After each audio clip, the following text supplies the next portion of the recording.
ದಾವಣಗೆರೆ ಜಿಲ್ಲೆ ಹೊನ್ನಳ್ಳಿ ನಗರದ ಐತಿಹಾಸಿಕ ಶ್ರೀ ಮಾರಿಕಾಂಬಾ ದೇವಿ ಎಂಪಿ ರೇಣುಕಾಚಾರ್ಯ ಅವರು ತಮ್ಮ ಕುಟುಂಬ ಸದಸ್ಯರೊಂದಿಗೆ ಮಾರಿಕಾಂಬಾ ದೇವಾಲಯಕ್ಕೆ ಭೇಟಿ ನೀಡಿ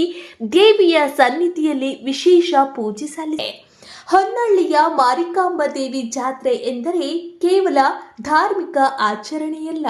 ಇದು ಭಕ್ತಿ, ಸಂಪ್ರದಾಯ